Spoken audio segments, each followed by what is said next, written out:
asalaamaaleykum suñu mbokk internetu Sen TV l'original di leen jaajëfal ci topp bi ngeen ñu topp fii ci biir internet bi ak ci page web bi tey nag mbégte ak contentement lañ am di leen présenter seen émission takkusaanu askan wi ñu fas yéene waxtaanee li nga xamante ni moo di coupe bi nga xamante ni Lions yi andil nañ ñu ko dimanche bi passé ba daal di dara rek sama ñaari invité yi Babacar Franky maa ngi lay nuyu. waaw ñu ngi lay fay soxna Sonia di jaajëfal bépp internaute. di jaajëfal aussi di dalal jàmm sama naataango bi ma nar a jàkkaarlool tey ci waxtaan bi. Oumar Gueye maa ngi lay nuyu bàyyi la nga présenté wu. maa ngi lay fay bu baax soxna Sonia waaye tamit di nuyu sama mbokku mi ma bokkal plateau bi di Babacar di nuyu suñu mbokku internet yu Sen TV l'original di leen wax dal leen ak jàmm ci tàkkusaanu askan wi.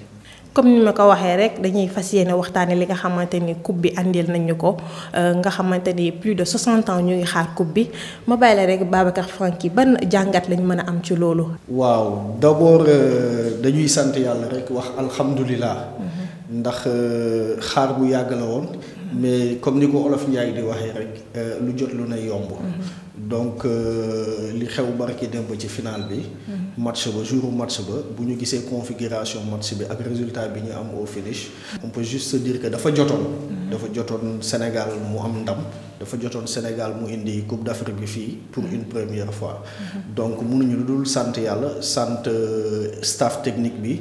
sant également joueurs yi nga xamante ne ni wane nañu njàmbarte ak ni ay gaynde lañu dëgg ci terrain bi. Oumar Gueye sa analyse ci coupe bi nga xamante ne Lions yi andil nañu ko.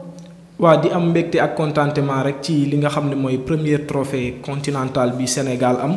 mu nekk lu nga xam ne fierté la pour l'ensemble de la population sénégalaise parce que attente bi yàggoon na mais ci 2022 la suñu borom dogal li nga xam ne mooy équipe nationale Sénégal andi trophée nekkul nag dañ fi dàq football wala ñoom ñoo ëppoon bëgg-bëgg ñi nga xam ne ñoo fi jaar génération yi mais dafa nekk li nga xam ne léegi la jot parce que dañoo nekk ay croyants te ku nekk croyant moom da nga war a gëm li nga xam ne mooy destin la mais quand même lépp li nga xam ne def nañ ko dafa nekk benn travail bu nga xam ne du tey la commencé parce que suñu ne équipe nationale ñi lekk ci ginnaawam dafa bëri am na li nga xam ne mooy fédération sénégalaise de football am nañ li nga xam ne mooy ministre de sport waaye tamit ñi nga xam ne ñooy gundee suñu gaynde ñoom tamit ñu def benn travail bu remarquable ci li nga xam ne mooy CAN bi accompagner suñu Lions yi munuñ daal lu dul di sant ak di gërëm ki nga xam ne mooy Aliou Cissé parce que c'était pas évident gis nañ depuis le début critique yi nga xam ne mi ngi doon dal ci kawam mais musul tontu benn yoon parce que comme li may faral di wax saa su nekk rek coach Sénégal yombul parce que ñëpp ay coach lañ mais moom il a su donner le maximum de lui-même ba andil ñu li nga xam ne mooy trophée bi ñi leen di sant di leen di jaajëfal di leen wax tamit li nga xam ne mooy chemin bi des na parce que dañoo amaat match revanche muy qualification ak Égypte ñu gën a góorgóorlu bu baax a baax. damay ñëw rek ci Aliou Cissé mi nga wax parce que en 2002 moom moo daal di raté woon li nga xamante ni moo di penalty bi ñu naroon andil coupe bi ñu gis ne nag loolu dafa ne woon revanche lay doon pour sénégalais genre dafa am loo xamante ni daf ko dikk sénégalais ñu mel ni nag daf ko andi ci 2022 bi 20 ans après. waaw Aliou Cissé moom dafa am benn histoire bu xaw particulière parce que man dama ne ñetti final yi Sénégal dem yépp moom da ko dund.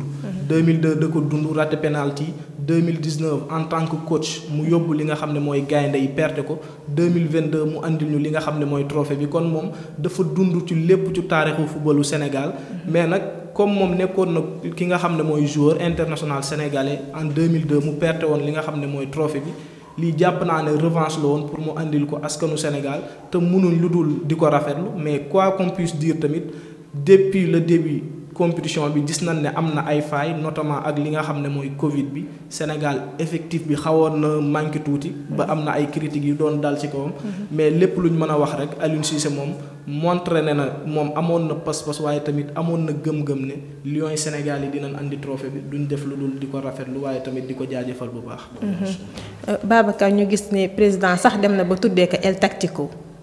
waaw ba xam nga lu jëm ci Aliou Cissé moom. man comme je l'ai toujours dit man j'ai toujours été parmi les optimistes. te boo xoolee liggéey bi mu nekk di liggéey depuis plus de 7 ans. ak expérience bi mu accumulé yépp mënoon nañu am yaakaar trop ni cette fois-ci sera la bonne. te Aliou Cissé aussi quoi qu'on puisse dire bu ñu fàttee ni avant tout c'est un meneur d'homme. amaana ci terrain bi xaruñu loon trop techniquement. mais dafa yàgg yor brassard équipe nationale. donc kooku meneur d'homme la. xam nga meneur d'homme moom day xam objectif bi mu jëm. su yoree groupe yor mbooloo. il est parti pour être un bon management. te soo amee management bu baax rek les résultats peuvent suivre. donc li xew nii tey au-delà du fait que ñu koy gërëmee Aliou Cissé aussi. gërëm joueurs yi comme ni ma ko waxee encore une fois et comme ni ko sama waa ji waxee tout à l'heure il y a c'est tout un tout derrière lui il y avait tout un tout derrière lui staff technique bi tout ça. mais sant yàlla daal en tout cas sant yàlla waaw. ñu gis ni rek ak critique yëpp moom daal boole na ci pat ak organiser daal di ñuy andil coupe bi. waaw loolu la xam nga nit ki boo xamee fi nga jëm. xam say objectif xam nan ngay def ba yegg fa. les gens ont beau parler.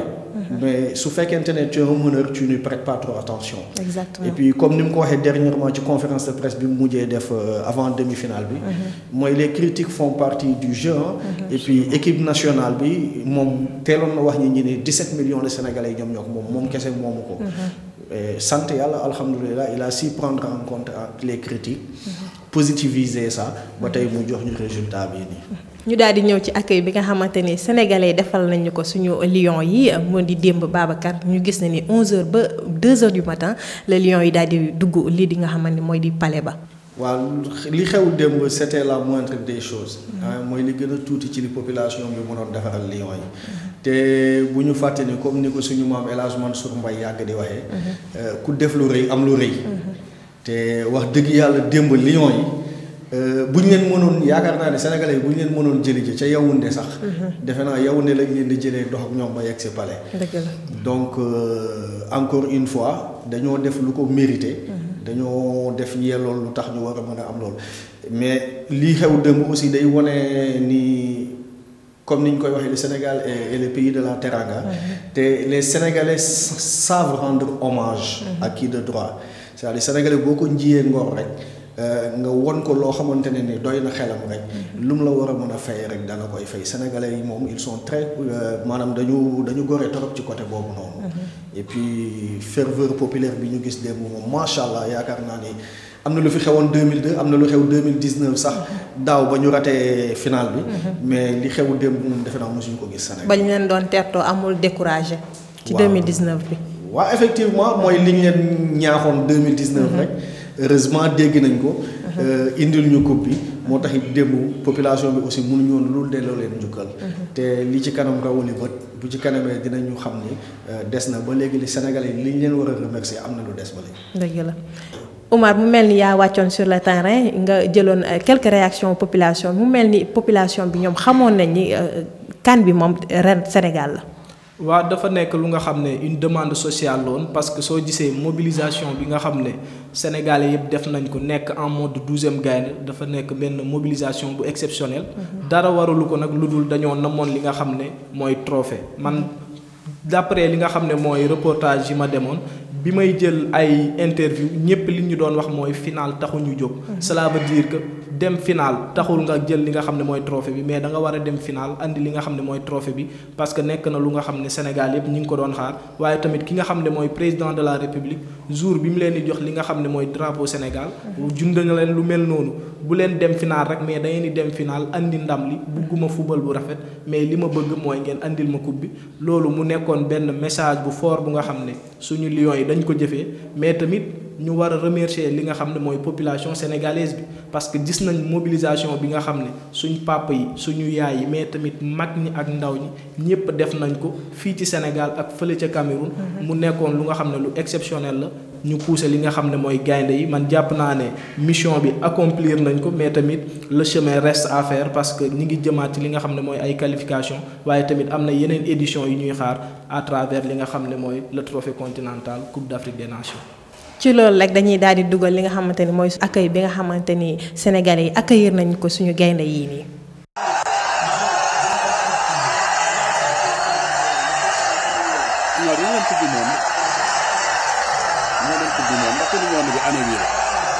après année bi moom bu koy woo mu dem tool yi waaw mais loolu moom c'est clair est-ce que nga ko mën a football damay booy ñu football.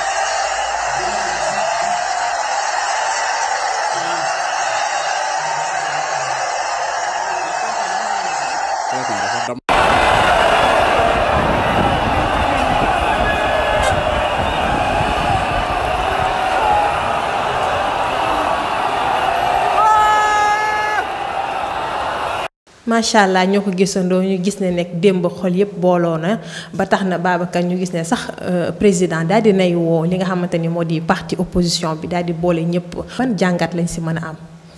waaw soxna Soxna xam nga yàgg nañ di wax naan le football est un sport fédérateur. Youssou Ndour naan football rek a mën a boole. yaakaar naa ne ku ko doon weddi wala di ci laam-laame démb li xew Sénégal. génne na tuuti yëpp bépp nit dut bu munoon am ci xelu nit. ndax tey xam nga bu ñu demee ba toog tey ba war a gis opposition. y a même pas 2 semaines xaw ma une semaine bi ñu jógee ci élection. ni dëkk bi tàngee woon ak fi mu tolloo woon tey ñu dem ba gis opposition bi ñëw jàkkaarloog président de la république. joxanteeg ñoom loxo loxo. juste pour mën a teeru suñu lions yi mën leen sargal. mënuñu lu dul sant ko wax macha allah te xam ne lii football rek moo ko mën a joxe. li ñuul ci sow li encore une fois mooy comme li ñëpp di wax tout le temps. même bu fekkente ne président Ousmane Sonko. moom génne na benn post ci Facebook am pour wax ni dafa am ngàntu actuellement et il est hors de Dakar. mënuñu lu dul rafetlu également délégation bi mu yóndee démb ñu gis le président Macky Sall. qui a posé quoi qu'on puisse dire également un acte noble ndax lépp ci moom la tàmbalee. tey bu invité wuloon opposition bi. amaana ñooñu duñu ko wuyu tey mu positif ba mu dem ba ñi gis li ñu gis tey. donc moom aussi il faut ñu gërëm ko ci taxawaayam. wane na président li mu war a taxawee wax dëgg yàlla macha allah. Oumar Gueye comme ni ko Babacar waxee rek ñu gis ne geste bu noble la président defe naa ne nag surprendre na Sénégalais yu bari ci loolu. waa nekk na benn geste bu nga xam ne geste bu noble la mais man maa ngi ko doon xaar ci li nga xam ne mooy njiitu réew mi.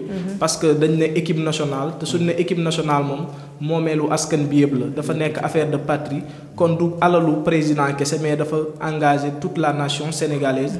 donc président de la république li mu def dañ koy rafetlu amaana su ko neexoon du def appel boobu te wax dina bëri dafay gën a andiwaat coow mais comme que def na ko rek duñ def lu dul di ko rafetlu mais tamit di remercier ñi nga xam ne mooy opposition bi parce que président de la république mënoon na leen woo te duñu dem.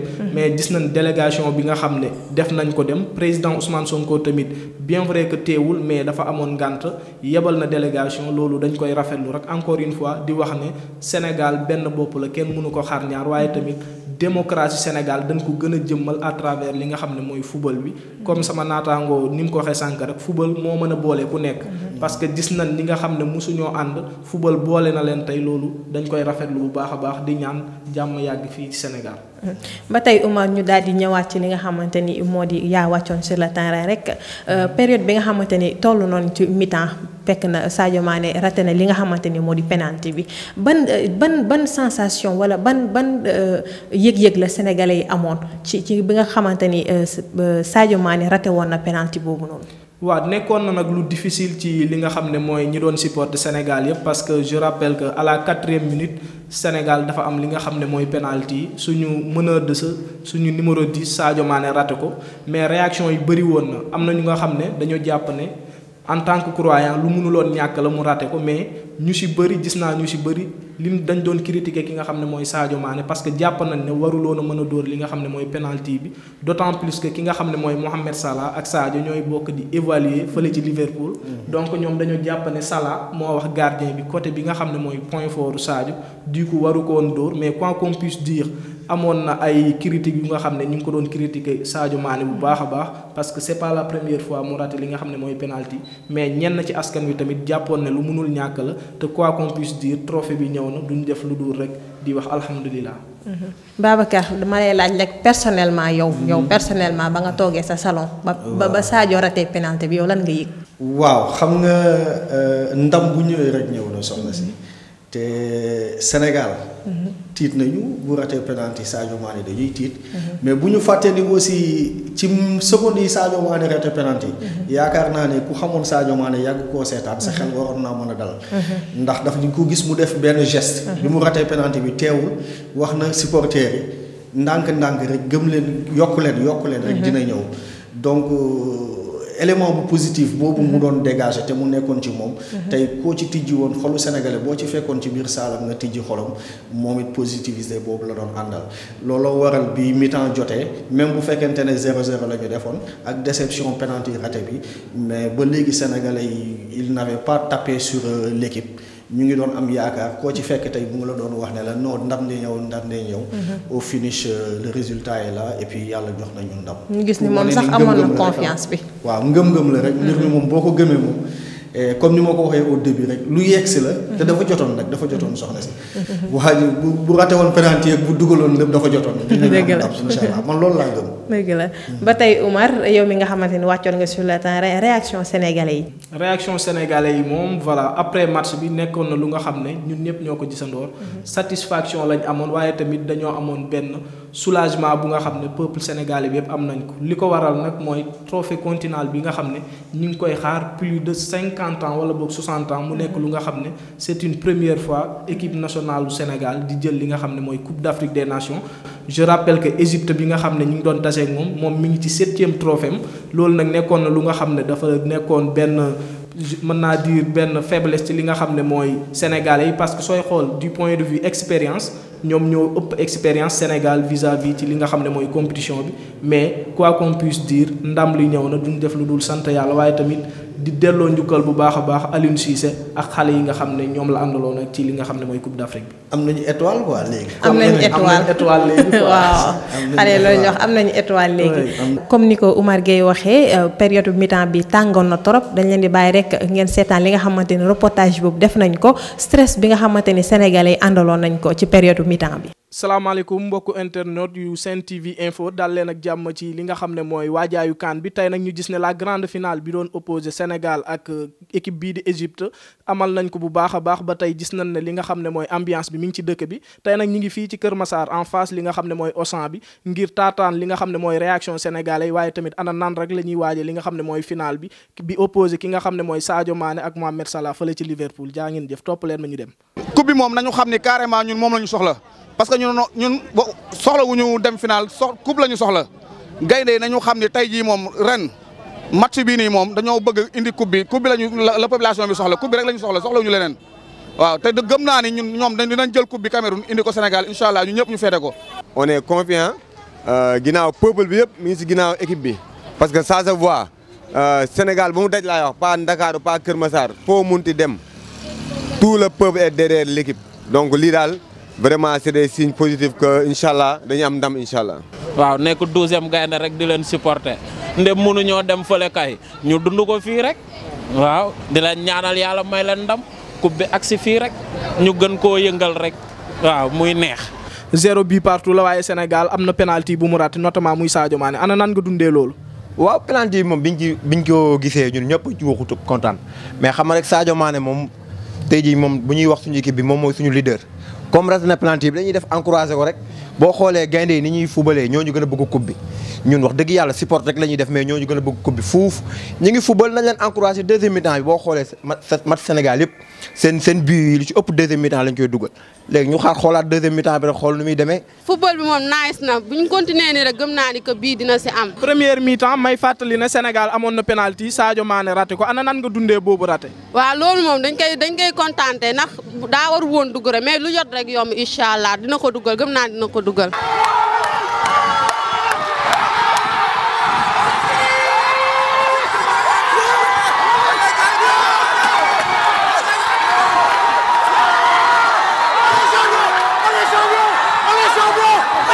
macha allah ñoo ko gisandoo ñu gis ne nekk démb xol yëpp booloo na di leen fàttali yéen a ngi seen émission takkusaanu askan wi nga xamante ni lundi ak vendredi la daan am mais tey nag ñu andil leen ko mardi ndax xew-xew bi nga xamante ni am na démb conséquences yi nga xamante ni am na tamit ci loolu tamit ñu daal di siy ñëw.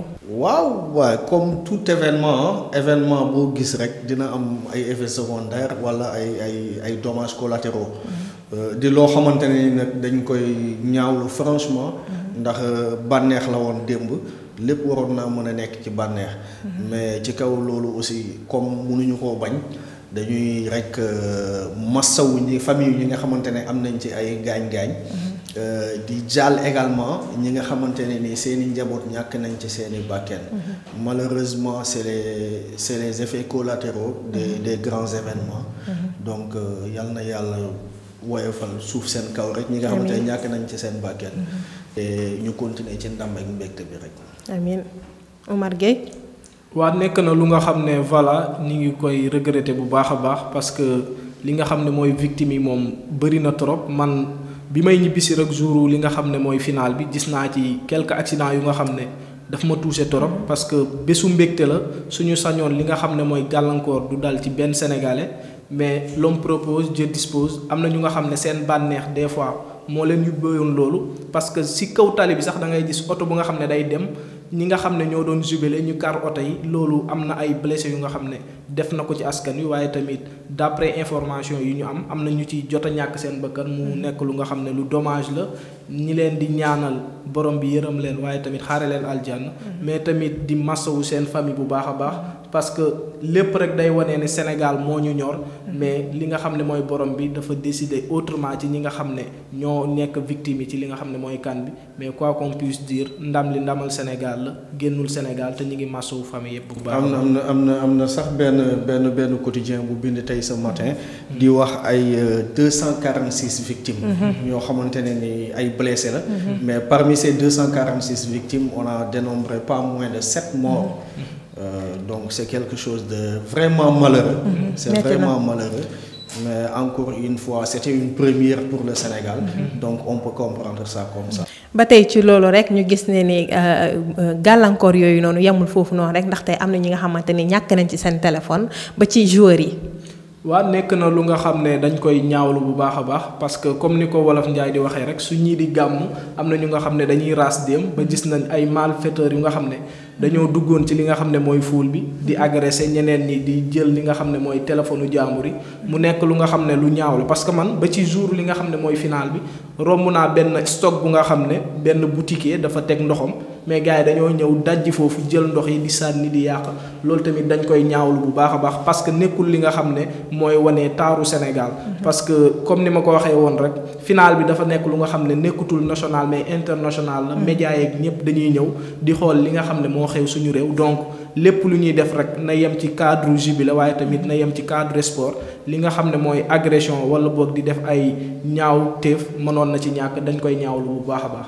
mel ni rek Sénégalais moom lu mu dugg rek rax si përëm. lu mu dugg rax si përëm ba maa ngi gis benn information bu ma reetaanloo ñu ne benn ci international sénégalais yi dañoo sàcc téléphone mu nekk lu nga xam ne yéeme na torop. vraiment. lu garaaw sax lu doy waar Ababacar. waaw yéeme na mais encore une fois comme ni ma ko waxee woon ci lële rek c'est les dommages collatéraux. te xam nga sénégalais moom comme ni ko suñu voisin de la sous-région yi di waxee. dañoo nandite ba ñu ëpp trop.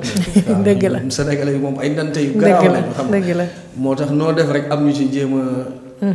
profito régler seeni bagages waaw. ba tey ci kaan bi rek ci xew-xewu kaan bi ñu gis ne am na sax ay mara yu génnoon ne carrément Sénégal du andi ndam li loolu tamit lu doy waar ñu am fit tamit. waaw mara yi de man jàpp naa ne c'est le Sénégal en miniature parce que sénégalais dafa gëm li nga xam ne mooy wàllum mystique bu baax a baax ba tax na xew-xew yi suy am ñoom dañ ciy profité pour wane seen bopp.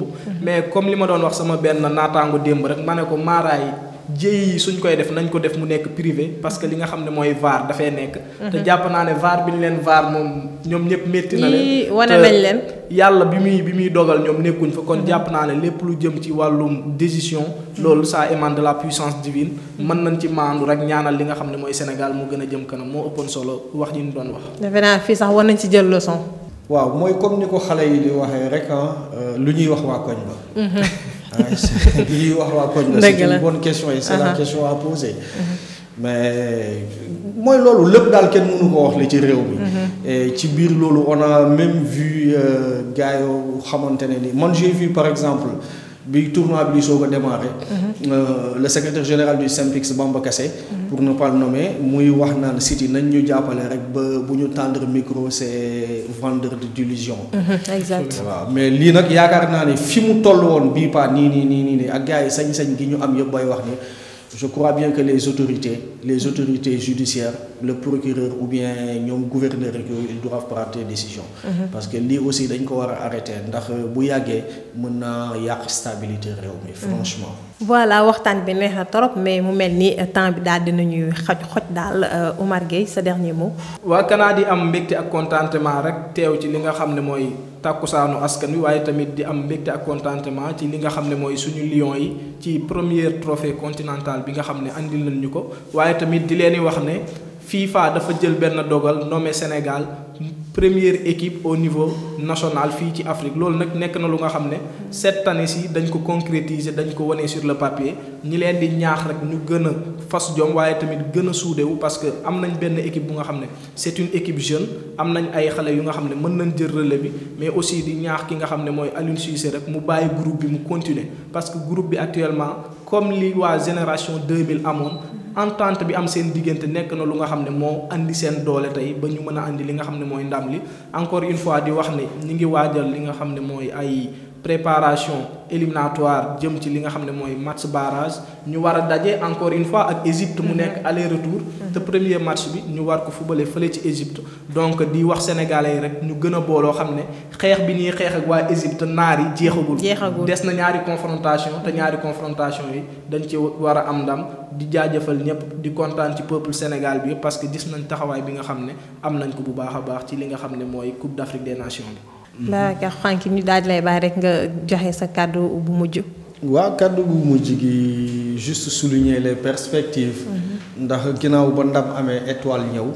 léegi on est en droit de se poser la question suivante. après qu'est-ce qui va être la suite.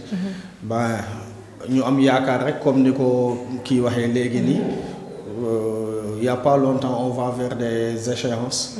mooy barrage mondial yi. et puis war nañu mën a am yaakaar maintenant que am nañu étoile. ak préparation inauguration stade bu bees bi président bi di waajal le 29 février. et dégg naa aussi ñu ne stade Léopold Sédar Senghor à partir du 15 c'est-à-dire semaine prochaine bi la ñuy démarrer. pour liggéeyaat travaux de réhabilitation bi. donc mu ñu lu dul am yaakaar pour ay ëllëg yu rafet. ci footballu Sénégal mais. encore une fois di jaajëfal Lions yi. di jaajëfal staff technique bi. di jaajëfal les fédéraux la population Sénégal en général te wax ni li ndam bi ndamu Sénégal la ñun yëpp. yal na yàlla def mu doon li ñu jig te yii nii yàlla bu mu fiy gëj. ñu ngi suñu jeexantalu émission di leen jox rek dig daje ba beneen yoon incha allah.